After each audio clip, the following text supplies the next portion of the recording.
Hello, everyone, and welcome to a new episode of JKL Media, where we break apart all kinds of things pop culture.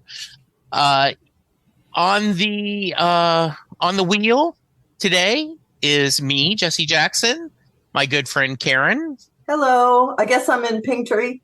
Yes, and my wonderful friend Lou. Hello, everyone. Welcome back to Station 11. Yes, so we are talking Station 11 today as we continue our discussion.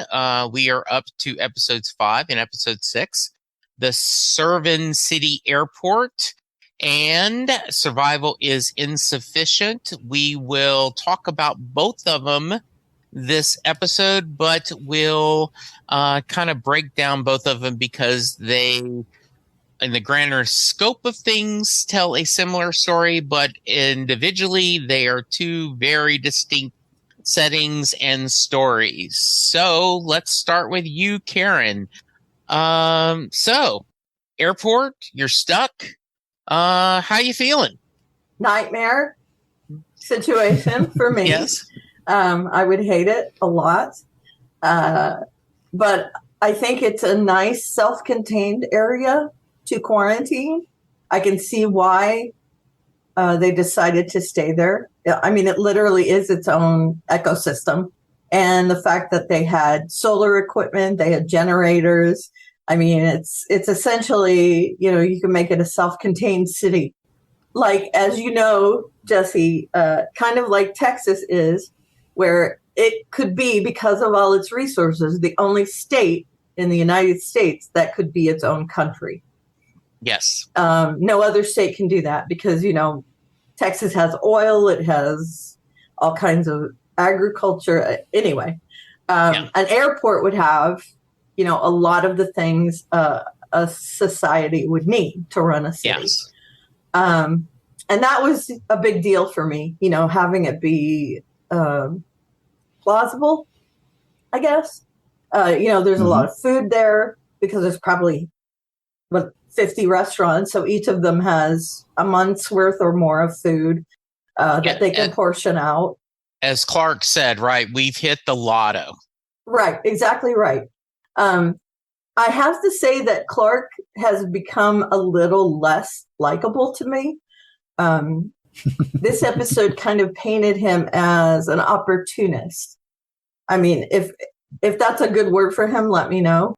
He sees a situation where he can control what's happening, along with Elizabeth, who he doesn't really like. But, he sees that Elizabeth has influence.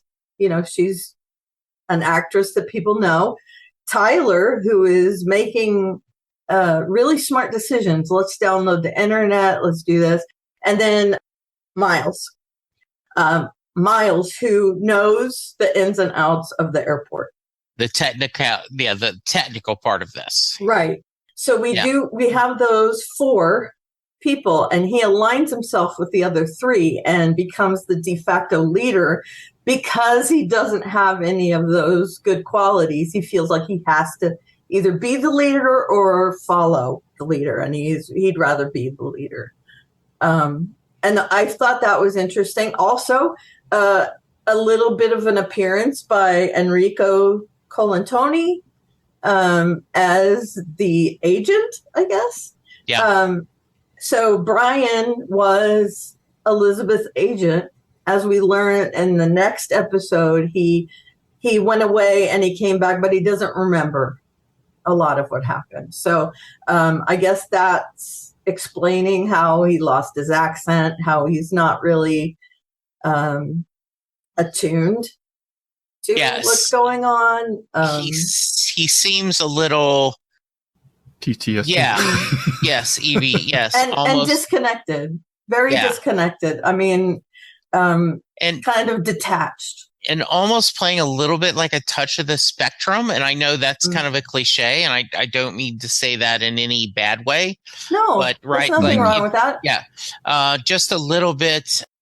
So, yeah, I thought that was very interesting to see. Agreed. Yeah. And I did look up a few things. It's very difficult to find. I mean, there's no like lurker's guide Yeah. for Station 11, but I looked up some stuff. There is no big airport in Severance City, but there is an airport there, and the layout of it is similar to this that they showed. So the speculation is that they conflated it in order to not make it a real airport. That makes sense. Right. Like there wouldn't be like a Homeland Security area in that airport. There would be employees, but not like its own area. But anyway, I like the setting. I think the premise is plausible. And that's important to me. I liked seeing more from these characters, whether I like them or dislike them. And also the revelation that Tyler is the prophet was a bit of a twist for me. It didn't really sink in as much the first time I watched it, but the listeners may not know this, but we took a week off for Thanksgiving. And so I watched it a second time. It's been 2 weeks since we talked about Station 11. And it kind of sunk in that he was this older version. And I put it all together like, oh, that's why he's a sociopath. Because he left. He's not a part of any organized society, this guy. And he's smart as a kid. And also all these connections to Arthur. I feel like the entire series revolves around this guy who died early in the first episode. Everybody has a connection to him. At least all the main characters. I mean, like, Gil didn't and all that. But, the main characters all have a connection to Arthur. The author of Station 11, our main protagonist, Kirsten, studied under him, I guess you would say, because she learned a lot about Shakespeare from him. Yeah. And she talks about that, right? Earlier, she said, that I was, she kind of threw that, like I studied under blank, Arthur, right. and, Right. And Elizabeth, Tyler now. Yeah. And, Clark. Yeah. How many people? So I'm guessing that he's the crux of everything that happens in the story. So again, I might be wrong. No, but so far it looks like, that's where we're seeing it from, like the people that revolved around Arthur. And it's so diverse. It really makes it interesting to see how people that are related in this one way have so many different experiences in this tragedy that happened. And so, the airport, to me, I was watching it, and where it's, if you put yourself in that position, I think it would feel like a nightmare, but it would also be a good opportunity to try and survive the apocalypse, whatever you want to call it. And, it really does scare me when I think about it in relation to real life, because we do have a pandemic right now. Yeah. And while it's not as serious as is it the Georgian flu? I'm sorry. I think it's the Georgian flu, whether it's this Georgia that I live in or the one from Russia. I'm not sure. But yeah, I mean, it's not as serious as that, where if you get it, you die. But I mean, there is a bit of a correlation to real life, even though this book was written long before, 2014 or something like that. Yeah, I don't know for sure. And I know that it coming out, I did notice I watched this after a little bit, after, it was made after 2020. I assume it was made before, but it was released afterwards. Right. The book was written before. Yeah. I liked this episode a lot, and I can't wait to hear Lou's thoughts. Just to reset, if you're joining us for the first time or just a reminder, Karen has not read the book nor seen the series. I have seen the series, not read the book. And Lou has read the book and is going through the series at the same time. He is not jumping ahead, or at least if he is, he's not telling us. So I remember the first watch, I was a little irritated that we went back in time again to do this. Like, okay, why are we doing this? As I rewatched it this second time, because I already knew that they are just very hopscotchy in their timeline, I could enjoy the episode on its own, not wondering why are we going through this again. And I remember I liked it the first time. I liked it a lot this second time. Yeah, it looks like every other episode. Yeah. We have the past and the present, the past and the present, the past and the present. Yeah. So I kind of dig that, actually. I like that we're seeing things happen and then we get an explanation for some of it. And I do agree that this was one of the episodes where I started going, oh, this is a intricate puzzle and they are going to put the pieces together. Lou, time in the airport, what you thinking? Well, I have to say off the bat, if I had to live in a post-apocalyptic world, living in an airport to me is actually pretty attractive because it's the closest thing that you're going to have to holding on to a piece of your pre-existing life before the pandemic. So right off the bat, I'm just structurally built to enjoy that environment. So I've always had a fascination with airports. I used to hang out at them, actually. Sometimes my dad, we would drive up to Toronto Airport, International Airport. And as a kid, it was so much more open. You could go right up to where the passengers were embarking and disembarking. And we'd go up on the roof and watch the planes land and that. So that was a real fun experience. And then they closed off the passenger area, and then it was not nearly as much fun. So I just like the whole vibe of an airport. And so I was totally into this. From a book perspective, it departs somewhat significantly in terms of Elizabeth and Tyler, her and her son. She's not nearly as likable in the book. She's totally zoned out on drugs the whole time, and at a certain point in the story, she leaves with Tyler, and so that whole cult thing that comes up from Tyler is sort of piggybacking off of something else that's pre-existing. But I can appreciate why they did this.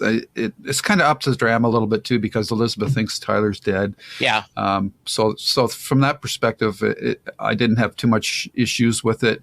I agree with Karen. I found Clark less likable in this episode, even though he took the reins on a situation that could have gone bad really quickly, because this janitor pretending to be a home security guard, which is not in the book, and I actually found it a pretty amusing addition. So I like the the whole thing about the Jerry Mercer, the janitor, being the Homeland Security guard and taking the women's soccer team with him. I love that line about the goalie. Yeah. That he calls up to the goalie. The goalie's always the most important one. And she says, hell yeah. I mean, I thought that was cool. Yeah. So I did like the speech that he gave to the remaining people in the airport that, about, like Karen said, that they'd won the lottery and they've gotten rid of an element that is for the better in what Clark represented, and you can't help but draw parallels to today's world with alternate realities and all whatnot. So I found that pretty prescient as well. So I think that's not in the book, and I think that was current events obviously influenced the writers of this episode to include that subplot. So I thought that was pretty well done. And then the whole thing about the first steps to preserving technology is in here as well. And I like that quite a bit. And yeah, I just thought it's a whole new set of characters that you have to get used to again, which, is after 4 episodes in, it's a bit jarring. But the through thread of Arthur having all this impact and Miranda's, his first wife, ex-wife, drawing this graphic novel, Station 11, and the impact that it's having on characters, I guess you could say at this point, you've got Kirsten, and then Tyler. So they've both taken this book and built up a whole worldview that's, at least in this episode, seems to be totally at odds with each other. And I really like that. It's showing that frame of reference really can influence your perception of the world and your life experiences. Because obviously, Kirsten's had her horrible experience growing up post-pandemic, losing everybody that was close to her until she came to the Traveling Symphony. And Tyler, knowing that his father never really cared for him. Arthur was a very egocentric person and didn't really care for anybody, but he had that ability, which most leaders have, of some form of charisma that even though people know he's not a good guy, they just like him and they can't explain it. So that's a very interesting dynamic. And I think it played out quite well in this episode. And we see it go even further in the next episode. So yeah, there's a lot to like in this one. We're starting to see the interleaving of all these threads that we're realizing that there's things that happened pre-pandemic that are having a big impact post-pandemic. And again, there's just a quiet dignity about these poor people that are left behind in their post-traumatic stress state, just trying to keep living and going forward. So, it's everybody's kind of walking around in a fog, and I just really, at this point in the series, and maybe because I have the advantage of the book, I'm really starting to dig all these characters, and by the time we get to the next episode, I'm really emotionally engaged with almost all the characters, even the ones that at the onset I probably wouldn't have liked. And I just think the series is really starting to get its emotional hooks into me, more so in the next episode, but it started in this episode as well. So I just thought they've done a really pretty decent job of adapting the book so far, and I'm pretty happy with the whole thing. I can't wait to read the book after all this. Yeah, I'm going to do that too. I kind of going to wait on Lou. Does he recommend us after the fact reading the book once we see the end and we do that? Yeah, I thought the idea that the first thing I always think of is when I see someone posted, could you live in a cabin in the woods with no internet, no TV for a year? And my question is, are there books? And if there's books, I'm going to be okay. And I'm thinking, airport or a library. Yep. Yeah. And I could live in an airport or a library. Yes, exactly. And I was thinking, it's the food problem in a library. So yes. Yeah, exactly. But the airport would have, almost all major airports have a used to be called Walden's, bookstore. But there is a bookstore, right? Right. And so therefore there would be books to read. And I would be interested in reading a novel just set in an airport after a pandemic about how do you build the society and what you do. I'm thinking chairs are not very comfortable in the airport. So how do you make beds? What do you do? But yes, I totally agree with you, both of you, that Clark is not very likable. He seems, in earlier episodes, he kind of was the doofus, the hanger-on. Mm-hmm. But he had his feet on the ground, whereas everybody else around him was like, Hollywood, whatever. And I love that scene where she they quickly go to when he's making the speech without they had not planned this, but all of a sudden they support his little council, right? Like, oh yeah, I knew he was doing this and he threatened to kill me. Right. They're doing this. And she calls him Mark Anthony, right? Right. Is that, from the, Friends, Roman countrymen. Caesar. Yeah. There's a lot of Shakespeare in this too, which is cool, I think. Yeah. And the idea, right? This is his chance to shine. He has been in the shadow of other people his whole life, and here's his chance to shine. Hopefully it is a benevolent dictatorship. I always think of that. That's what Bruce says about the band, Dick a Drink. That he, tries to do everything that's right for the band, but ultimately he wanted to be the man in charge. So he's kind of organizing that you're right. There would be plenty of food because it's a smaller group and they're used to having thousands of people go through. So if you do the right amount of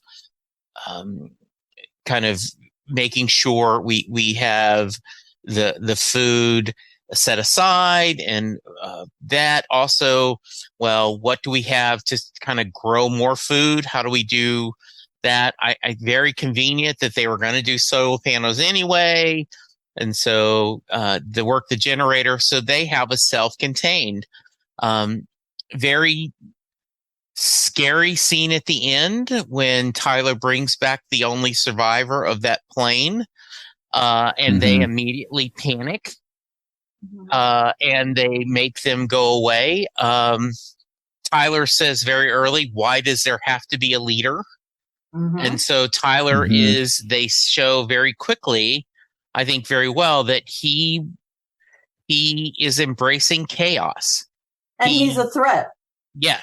I mean, I think that's why Clark wants them gone. Yeah. He says, why does there have to be a leader? And Clark's like, I'm the leader, so out you go. And I do think it's genius of him to kill himself. Yeah. Because then he gets to do whatever he wants. And one of the things I forgot to mention, I'm sorry, I'll give it right back to you, Jesse. No. We do hear a lot that Arthur was this charismatic, attracted everyone, even though you might not like him. And I think we also see that in Tyler. Yeah. That he was a kid when he left society as it was. So he has a lot of influence over all these kids. That's who he identifies with. That's who he can pull in. Where Arthur did that in the acting community, in his community. And so we see that again, and that the fact that Arthur just didn't care about anyone but himself. Right. And we see that again in Tyler, that, he does have people he cares about, but ultimately it's about himself. Yeah. He makes himself a god, essentially. So anyway, go ahead. Sorry. No. That's good. I like I think the relationship that Clark has with Miles, I think is pretty interesting. I liked Elizabeth a little bit better. The only other time we've seen her is when she was at the dinner and telling everyone that, telling Miranda, no, I'm not, I'm not sleeping with your husband, even though she was. I liked her a little bit better. I do think it was funny. The world's ending and they want a selfie because she's in theory an incredibly, I guess in this world, she's a mega star. So, she's a David Hasselhoff. Yeah. A star in Germany, but well known in other places. Yeah. What else do we need to hear about this story? We do get Tyler. We explain a lot of how this museum is established. We have it. it seems like it will be a fairly stable, close to at least pre-pandemic as possible. And I could see how they would want, it's been the same group for a while. We would love new entertainment, right? Though I would think she would be doing plays or some kind of entertainment with herself. Monologues. Who wants to see or that? Something, yeah. For 20 years. Not me. I guess so. All right. Anything else we need to talk about this episode? Yes. I want to also mention how much information we got without knowing it from the TVs in the airport. Okay. As you see them walk by the TVs and like the goalie is going, no, this is my TV. There's people running in the streets. We also, they literally focus on the fact that this news anchor reports the news, realizes what's happening, and tells her family, go, get out. I'm in the know. I'm done. I'm out. But you also see background shots when the electricity is still on and things are broadcasting of all the running in the streets, the mayhem. We see captions on the news. And the fact that, if you get this flu, you're dead. Yeah. And we really get a lot of information without realizing it from all those background scenes, which I love. Again, it's show, not tell. Which is great. A really good job of showing how the world, because like the last thing we've seen, they're all in, we've seen the apartment. And so we have not gone from the pandemic to 20 years later, right, where everything is gone. So, yeah, I think that's really, I do agree with you. That's very much show, not tell. Right. Very creative way, because if you're watching MSNBC, you're a liberal. If you're watching Fox News, you're conservative. If you're watching CNN, you're in the airport. Right. It's the old joke. Exactly right. And I think that's, like you said, it's genius, because then we don't have to have all those scenes of running in the streets and all that. We don't need to see that. That's The Walking Dead. We've already had that. Right. So, let's do it a different way. Let's show before and after. And hey, there's some hints on the TV as to what's going on. Yeah. Good. So I really love that. Yeah, that's a great point, Karen. It's a great way to show, not tell, and it's also a very efficient and compact way of doing it, because it doesn't drag the episode down. It's done in short little snippets, and it just actually kind of reinforces the points. And it's also that weird lens that we look through the world at.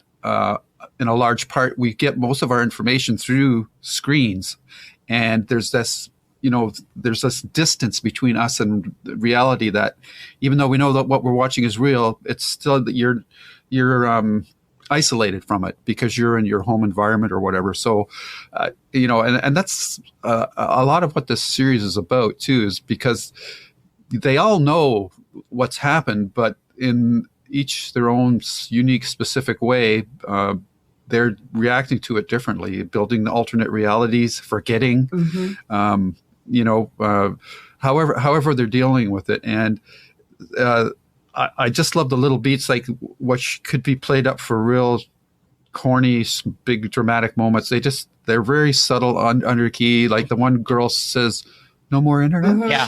Like I just, like those little beats like that. Like, so yeah, I think that the show, it's like listening to a acoustic version of a really powerhouse rock song, that when you're with a group of people, you want that big, emotional, overpowering thing. But when you're by yourself, it's just this quiet, like background reading, studying kind of music, which is which is the vibe of this story overall. And I think the book and this miniseries are doing a great job of that. What a great analogy. Yeah. Everlong by the Foo Fighters is so much better as an acoustic version. And I feel like, they want this to be their acoustic version that's better than real life. So that's really cool. So I am assuming when they say download these articles, saving them as PDFs on a hard drive. How do you think theirs? Okay. That's the only way I can figure it. Okay. Because otherwise, they do have power. Right. So. Yeah, they do have power, right? And they then, based on the solar panels and the generators, in theory, they will always have power. Right. Right. Right. Yeah. And whether you're not connected to anything or not, you can read a Kindle. Yeah. Whether you're connected to the internet or not. Yeah. I mean, once you download it, you're right. Right. Yeah. So download as many manuals as you can. I mean, you can't. I wonder if they printed them though. There's a lot of printers in there. Might be. Too, so. Or transfer it to one of the computers there. Yeah, we made a joke. Somebody said one of the talk show host is older, and you're like, they always make fun of Norm going, can you download the internet for me? So, well, you actually can. Yes, I mean, absolutely. But yes. Not the way they're thinking. You're right. But yeah. This is really smart of him to download, to come up with that at such a young age, just to say to yourself, society is going to break down. So we need all this information. Yeah. I think it's brilliant. And it doesn't take much. No. To download it. No. And to be fair, I mean, Clark is setting himself, but he is helping others. He isn't doing like the guy who was the fake security, Homeland Security. He just wanted his own harem, so that's why he was doing this. So you notice he didn't go to the nuns. No. He went to the young chicks that were fake. Yes. So, yeah. While that was a funny beat, like Lou said, it's also terrifying to think that there's going to be, I mean, there's people like that. Yeah. And for them to take advantage of this, to say, hey, I'm going to have my own sex slaves. Yeah. Let's go to the keys. Yeah. Yeah. And then we get also and then we'll move on. Tyler, why does there have to be a leader, and why do we want to bring back society? And I don't quite understand why he is that against society at this point. His life sucks. Yeah. Okay. His dad has ignored him. His mother doesn't care about him. He's medicated. Right. He has a nanny that has left him. She went with the dude. The pilot left. Everyone has left him. His life sucks. Why does he want to live in that world? Yeah. Let's ditch all that. Okay. So I think that's part of his motivation. All right, that sounds good for sure. Anything else before this one? We want to wait and rate them both at the end, or we want to rate this one then move on? No, let's rate this one, and then we'll rate the other one at the end. All right, Karen. I'm gonna give it 8.5 Switch controllers. Oh, nice. Lou? Yeah, I'll give it a 8. What do I can't really think of anything. Airport chairs. Yeah. Okay. Yeah. I don't know. 8 fake Homeland Security guards. Yeah. I'm going to give it a 8.5. Smoking in the non-smoking area. Good idea. Like, what are you? Yeah, what are you doing? Give a crap, right? Like, hey, the world's ending. Where we go? All right. I love that the first thing he does when he realizes they're going to be cut off is get blindingly drunk and smoke. Yeah. I mean, how much of a hedonist are you? But yes. It's very cool. All right. So we go back. Our next episode, Survival is Insufficient. There, in a lot of ways, this is a transition episode. We get a lot of different things, storylines going on. Kirsten leaves to try to find the prophet. The conductor accepts the invitation, though I do love the idea that they're just storming, and this guy finally shows at the right time. Hey, we have heat. We have food. You know what? why don't we go there? So, Karen, once again, we're going to start with you. Thoughts on this episode? Yeah, and we have all your friends. Yes, I mean, your friends already decided to come. Right. What choice do they have? Yeah. Plus, they've got guns on them. Yes. You know, the goalie's there with a submachine gun, and Enrico's got his gun. Yeah. I don't think they had a choice. So, and, you know, he promises, you know, we can get your glasses. We can, you know, do all this stuff. Why not? I'm done. You know, exactly. Things are bad. Let's go. Right. I appreciated the fact that we understand why they could run through the minefield now. They're all gone. The mines are gone. They've been dug up. And so that, you know, that was something that I was like, that's unbelievable that they'd be able to go back and forth across this minefield without, you know, hitting any of them. Yeah. Well, yeah, they would if they're all dug up and taken. I thought there was one weak part where they just kind of waved away that Alex didn't leave. She, you know, she was thrown by the horse, so she's been here the whole time. But, you know, we didn't tell you, Kirsten, who was worried about it. I think that's weird, but, I mean, I understand she might not have gone off unless Alex was gone. I also, I thought for a minute that Alex was her brother, and she was looking for her brother. I don't know why I thought that, but I did. And that she had helped name the Alex in the future after her brother. Okay. But again, that's, you know, she was actually looking after this Alex. And I'm just telling you that because I was confused by that scene where she's a girl with Gil, and Gil is talking about doing Shakespeare and all that. Because she seemed really invested in this kid. Yes.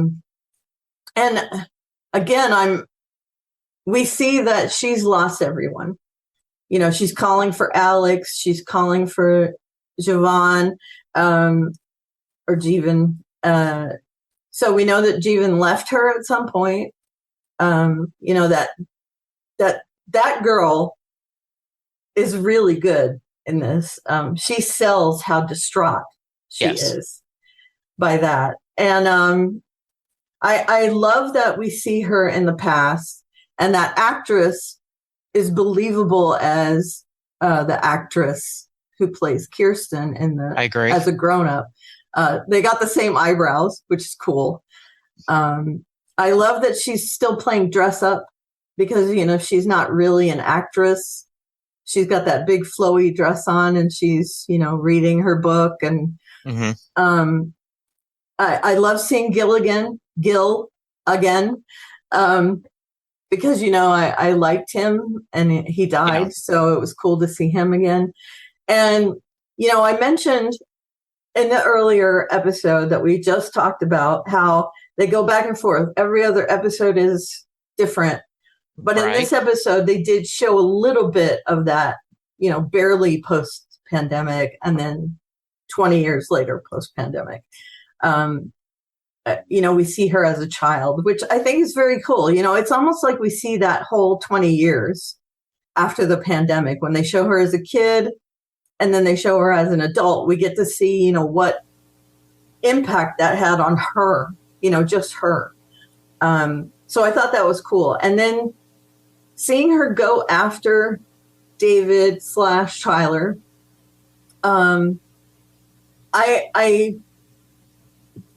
I liked how they showed that she stabbed him, but it almost like wasn't a personal thing. It was, you know, she thought that it needed to be done because he was threatening their traveling symphony. And when she gets to him, she's like, yeah, I should have killed you, but, you know, I was a little bit off with my weapon. But she's very matter of fact about it. You know, it had to be done. I'm sorry, but it had to be done. And, you know, she brings him the antibiotic, but she doesn't hand it to him. She kicks it over to him. So I feel like she doesn't really want to kill him, but She definitely wants to incapacitate him. And if he dies, all the better. But I do think she is super intrigued.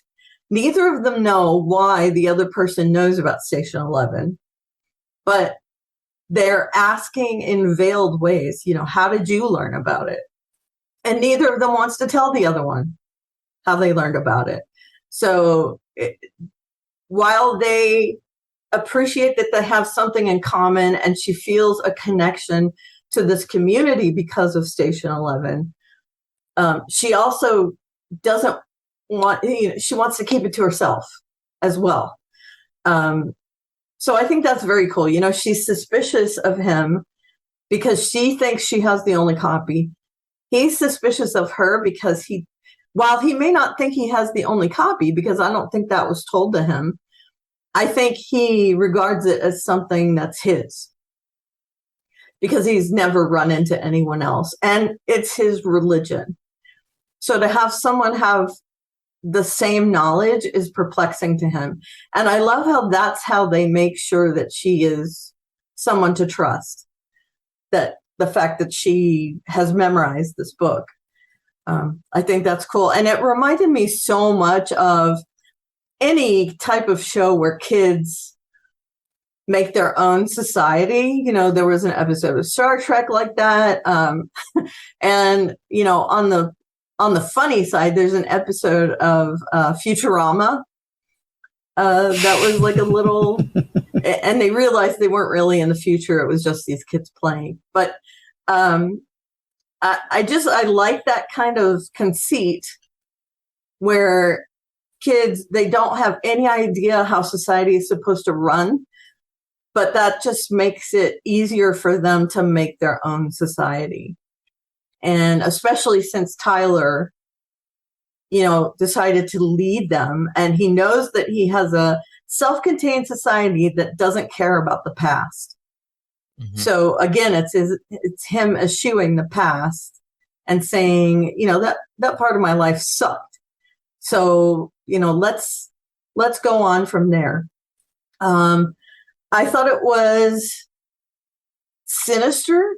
And I think this is part of the whole scene in the rain where Sarah decides. There is a gravestone for everyone in the traveling circus there. So that's a threat.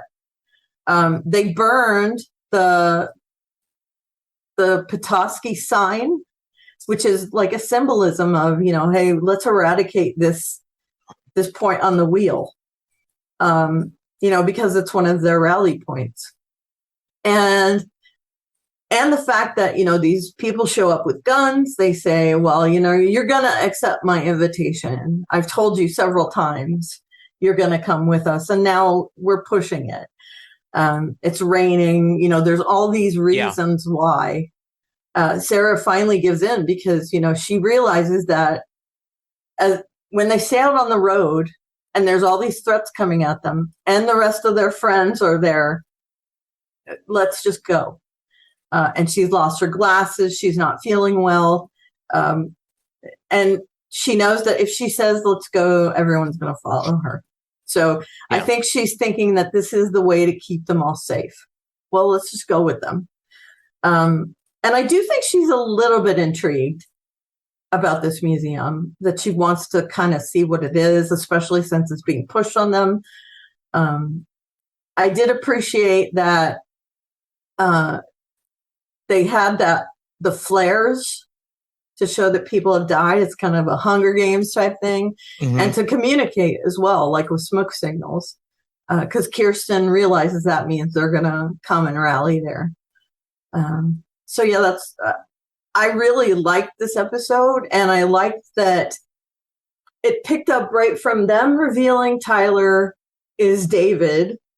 David is Tyler right at the end of episode 5, and then bringing it to him in episode 6, where he is a bigger part of the story. And also we know why the red bandanas are called the red bandanas, and that's super dark. Yes, it is. So, that was interesting. It's not just that they found a bunch of red bandanas. It's the fact that people were coughing into bandanas and bleeding, and these people were using it as a symbol. So yeah, there was a lot of really good stuff in this one. They packed a lot into it. And I think it's interesting where we start the episode. This is the last thing I'm not going to monopolize anymore, but oh, you're rolling. I love it. No, keep going. They start the episode with her wanting to kill Tyler. I'm just going to say Tyler because we know it's Tyler. She wants to kill him, and at the end of the episode, she saves his life. Yeah. So, I mean, that shows just in that small amount of time that she realizes there's some value in him. Whether we think so or not, she sees that there's something that he should be kept alive for. And I think part of that is he says, well, your traveling circus.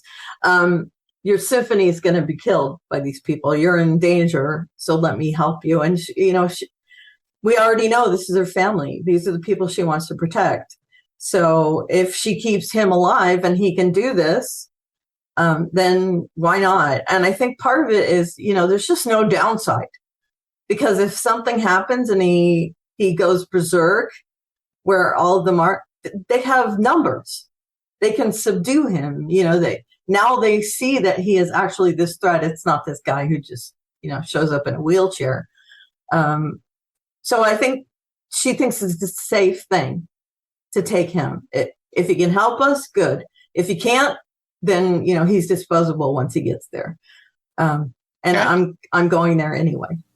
So yeah, I thought this gave us so much information. These 2 episodes were packed with information, and to see part of it in the past with Tyler and then part of it in the future with Tyler and Kirsten and all of them and the airport, really, it has drawn me in. I'm hooked.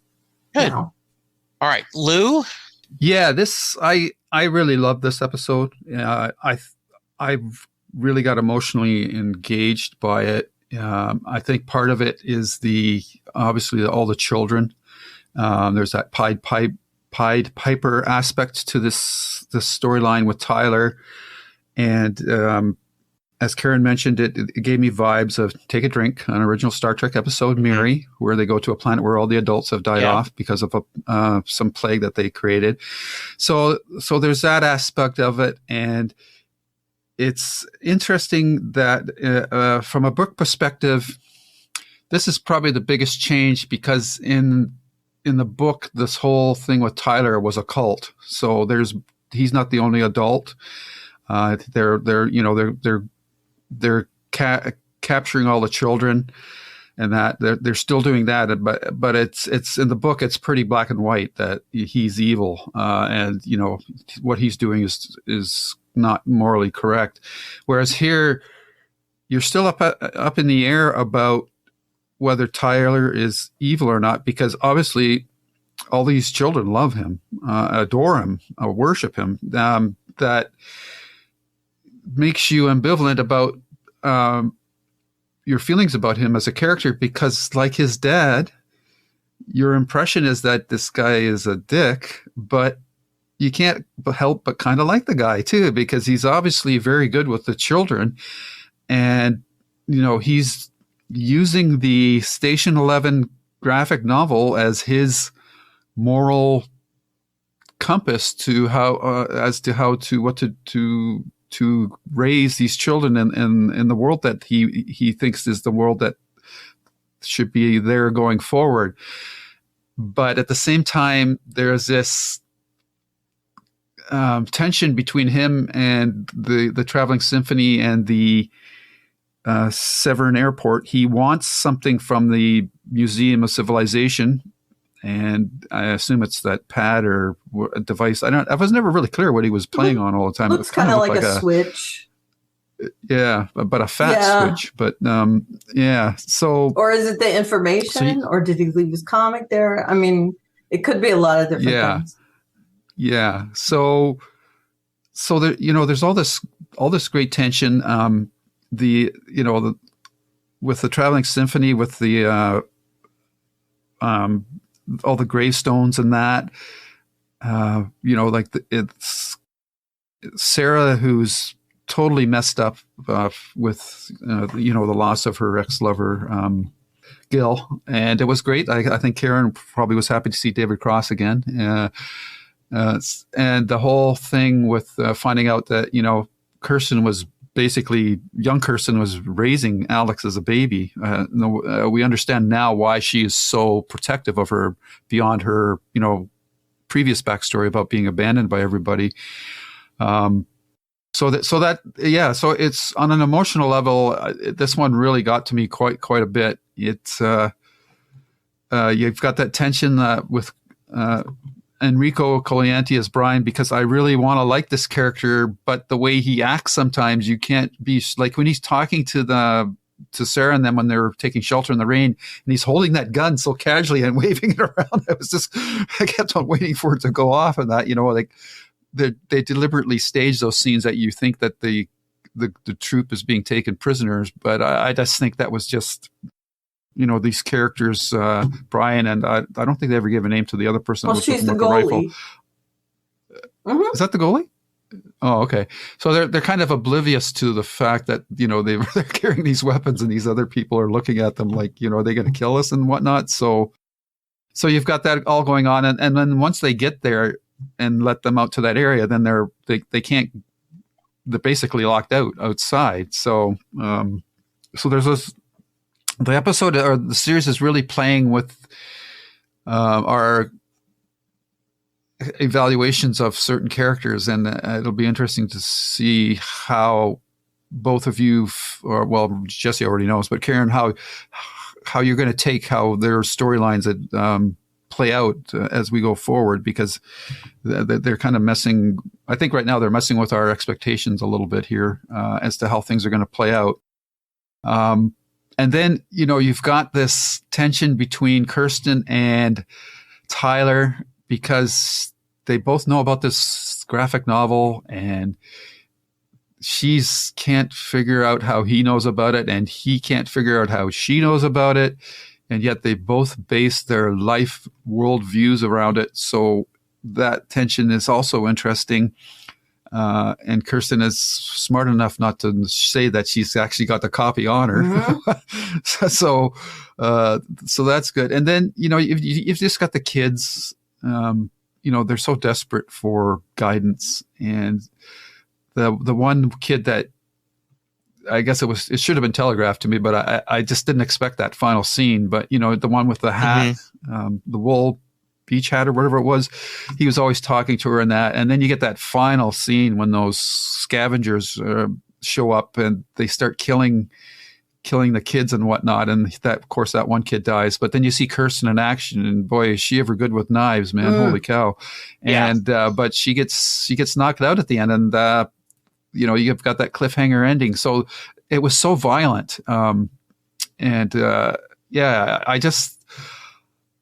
really appreciate this version of the story. I think the other story has its values as well, the book version of how these events play out. But I thought this was really well done. And poor Sarah, she's lost her ex-lover. She basically lost her vision. She's not doing very well, and again, there's sort of a cliffhanger for how she's doing at the end as well when she collapses, and heartbreak again. These people, like, I don't know if this is symbolism, but when the one guy gets back in, Dieter, and he's trying to help her, and he's calling for help, and all the other people are on the other side of the window, kind of trying to look in. It's sort of like looking through a screen again, right? So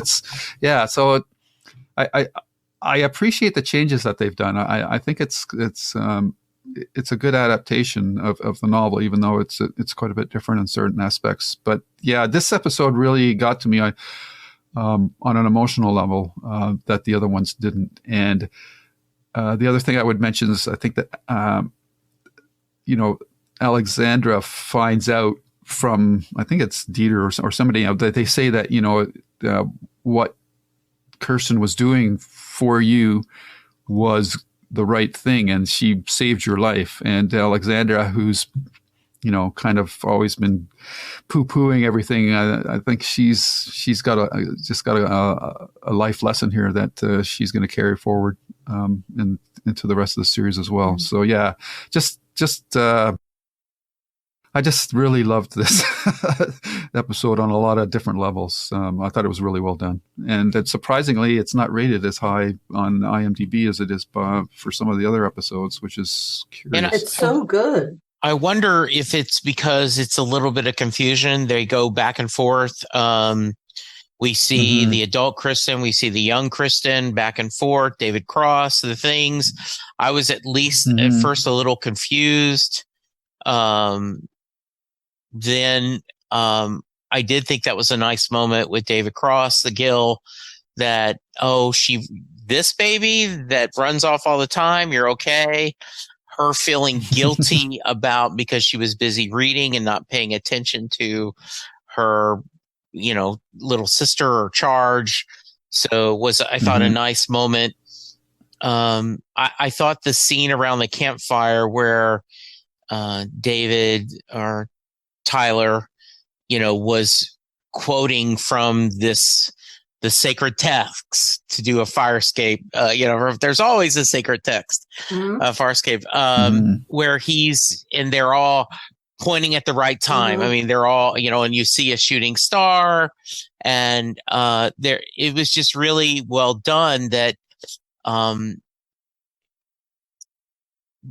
because, at first you're thinking David, the prophet, is a villain. I mean, they've stolen children. They're making children with bombs and all this other stuff. But now then you see a softer side of him and a caring side. What is he trying to build? Same thing. After last episode, the airport, the museum seems like a safe place. So, but then why are they having guns, and why are they doing, like this feeling? There is a lot of back and forth. I also have questions. Why, if they bring them there and they said you need to go through quarantine, well, why quarantine? Is the idea they're still afraid there at the airport that because they've been sealed together that there may be people who are carriers to this flu, and that's what they want to check? I also don't understand why they would, I guess maybe the door automatically locks. It isn't something they specifically are doing. It's just, but you would think, let's have that disengaged because they're screaming it. Yeah. It appears she's having some kind of either heart attack or some kind of serious, and he's screaming for help. The thought is maybe there was a nurse or someone of any medical experience somehow traveling in the airport that might be able to help, right? There'd be some of you don't know who the passengers were. Like I would be the guy if we need a call center, I'm the guy, I'm not very practical. So I agree with you. These is the thought that two very distinct people read a graphic novel, aka comic book, and it has brought them into two different places in their lives, talks about the power of literature and the power of reading and how you adopt it. And you see there, as we've watched this far, there was the scene where Tyler was staring at that book on the airplane, and that's all, during the when they had them in isolation, quarantined, he just did nothing but read that book over and over again. My right. sister went through a point where she read Heidi over and over again. I was like, Rita, you don't want to read another book? No, I'm just going to read Heidi again. And she would just, go through that over, like she'd finish it and then start all over again. And, Kristen, just over and over again. This book was something which makes me want to read the actual Station 11 graphic novel. I really, and I don't think it exists in real world. And I don't think, I don't think the writer even, I mean, I'm sure in their mind they have a rough idea of what story it tells, but the reality is if you don't, you can use it whatever you want. If you don't, you can change the story to work through that. I agree. This was at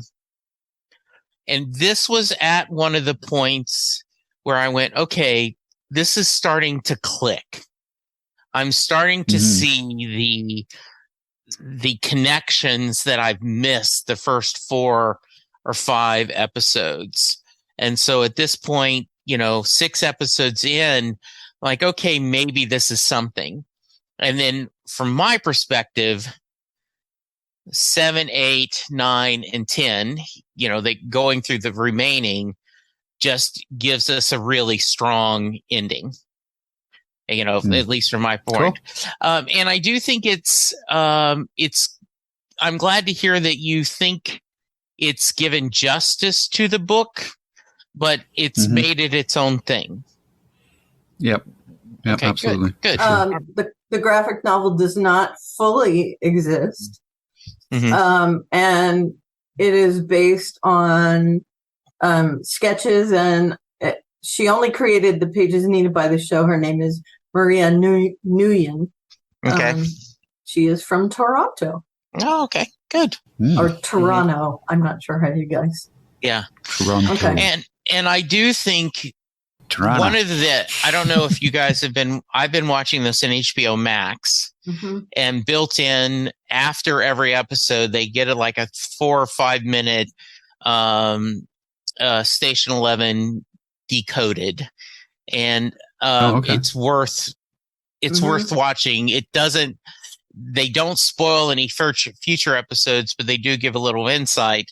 And they said that this episode, Kirsten, the question you ask is, can you be someone who creates, an artist, and a killer at the same time? And does that one push from the other? And she has been through a rough life in this post-pandemic world. She's very good with knives. She's very good. She's not afraid of killing someone, but at the same time, she's a very gifted artist. So I think that's a nice, and once again, I want to give love. Mackenzie Davis was amazing in *Halt and Catch Fire*. One of my favorite series. She just was really good in that. And I think she's been wonderful in this. Really has shown her acting chops, and the younger version. Absolutely, too. I was just going to say the same thing. That Matilda Lawler, I do not know what else she is going to be in. Looks like she is in the latest Santa Clauses. That is, I guess, a new miniseries based on the Tim Allen movie. And she's also in the Gilded Age. So I liked her. She's, I think she's really held her own chops. So good. Agreed. Yeah. All right. Anything else we need to discuss? And a couple of things I wanted to mention. And there was a previous episode, Rosencrantz and Guildenstern Are Not Dead. And this episode are directed by a Canadian actor, Helen Shaver, which you may recall. She was, I think she's in Amityville Horror and, what was that movie? She had a big movie. Was it Wild Hearts? I think something with she was like divorced and she was out in the desert and she has a relationship with another woman. So she's directed these 2 episodes and I think she's done a really good job, especially with this last episode, which has a lot of outdoor on location shooting, which is always difficult to do. So I thought she did a really good job. And the episode title, Survival is Insufficient. Maybe Karen already mentioned this previously when we brought this quote up, but it's not a quotation from a Shakespeare play. Rather, it is a line from Survival Instinct, the September 29th, 1989, September 29th, 1999 episode of Star Trek Voyager. So that's interesting. So this was a really good episode, and I love the Pied Piper subtext that It's not in the book at all, but I thought it played out really well. And as Karen mentioned, the red bandanas, that was a great drop as well. She directed What a Disaster, the Quantum Leap episode that's set in San Francisco during the earthquake. And that was, I've enjoyed the new Quantum Leap. She's done Snowpiercer, Westworld, Orphan Black, Travelers. So boy, person of interest. So Elementary. So she's done a lot. Looks like she is good Canadian girl. Looks like she has stopped acting and just directing, and so well done for her. Yeah, that's nice. All right, Lou, we're going to you rating first. I'm going to give this a very solid 9 wheelchair tracks. Ooh, nice, Karen. 9 pan flute blowing dart guns. Ooh, that was very nice. Yeah. It looks like they were trying to call in reinforcements or something. Yeah, it did. Yeah. But he shot little darts out of it. I thought he was going to call for reinforcements as well, but it was the dart. And also that's like a hanging lantern, right? That she was shot with these darts. So yeah. I'm going to give it 9 out of 10 stories around a campfire. I agree. This was a really good episode and it sets us up for the last 4. So I'm looking forward to making that journey with you guys. No feedback since we haven't released this yet. We are Netflix. We're going to do a group dump when we're finished. So that's great. Karen, if someone wants to reach you, how can they? I'm at Oliveria, many different places, so you can search for me there. And I do have a blog, alleystuff.com. You can find me there as well. Good. And Lou? Yes, you can find this podcast on YouTube at Lou's Reviews. It'll be under the JKLM Media playlist. And you can find me on Twitter at Lou W. Sitzmo or at S King Podcast. Good. And Stephen King won so far, I think he's won 2 of the Goodread Choice Awards, right? Really? Voting is still on the final. He is in the final. Yep. Yeah. Fantasy and horror, I think. Yes. Are the 2.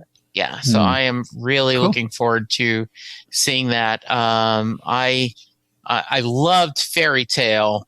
I have not read Gwendy's Final Task yet. I need to read that. So that's the 3rd book. Okay, so I need to read the other 2 first. Yeah. Okay. Yeah. Well, very nice. I'll drop in here since we're talking about it. Yeah. That's the next thing that Lou and I are talking about is the first book in the Button Box trilogy, right? Is that what we? Okay. Yep. So Gwendy's Button Box is the next thing we're going to be talking about. Another short story. Feel free to join us if you want. Oh, no, you're going to be away that weekend. Okay. That's right. That's why we're doing it then, yeah. All right. I will, I may send me a link to what you're going to talk about, and if I may, record some thoughts that you guys can insert. Very nice. Okay. All right. I am at Jesse Jackson DFW. You can hear me talk Bruce Springsteen on Set Listing Bruce. You can hear me talk John Hyatt on Perfectly Good Podcast. And you can hear me every other week talk Doctor Who with buddy of the podcast, Charles Skaggs, on Next Stop Everywhere. All right. Karen, Lou, thank you guys so much. I appreciate it. Thank you, enjoy Jesse. the rest of your weekend. I'm going to bake a cake. Ooh. So, yes. Any special occasion? Just just gonna bake a cake. We celebrate. We spent all day yesterday decorating the house for Christmas, and my son came over to help, and he's a strong back for his 2 old parents. And his only request was, can you bake a cake for me, Dad? So that's what I'm going to do. Awesome. A particular kind? No, just a simple Duncan Hines white cake mix with not a homemade cake, but, you know, hey, cake it's a homemade cake. Yeah, it's so that's what I'm going to do. Add some sour cream in there or something. Make it your there own. we go. Yeah. Or I'll tell you what I do. My mom, which we have been talking about, is currently recovering from a stroke. She always suggested that instead of oil, use butter in the cake mix, and always throw in an extra egg. If it asks for 3 eggs, put in 4 eggs. And, or just add a little bit of mayonnaise, which is oil and egg. Okay. That works as well. That. I will have to play with that and see. It makes Sounds it good. very moist. All right, good deal. Which is a word I hate, but it explains. But in terms of cake, it's good. Yeah, exactly. I watch the Great British Bake Off and also Nailed It, which are 2 completely different shows based on baking. Yeah. And every time I watch an episode, I'm like, I need to go bake a cake. And then I think to myself, nope, I'm terrible at baking. I'll pass. So yeah, I more power to you. Even a box cake, I can mess up. So that's very nice. All right, listeners, hey, tell us what you're cooking. And please we will give us pictures. Yeah, that sounds inspiration. Great. All right. Thank you, Karen. Thank you, Lou. Thank you, listeners. We'll talk to you soon. Goodbye. Bye. Bye-bye. And scene. The proceeding has been a JKL Media production.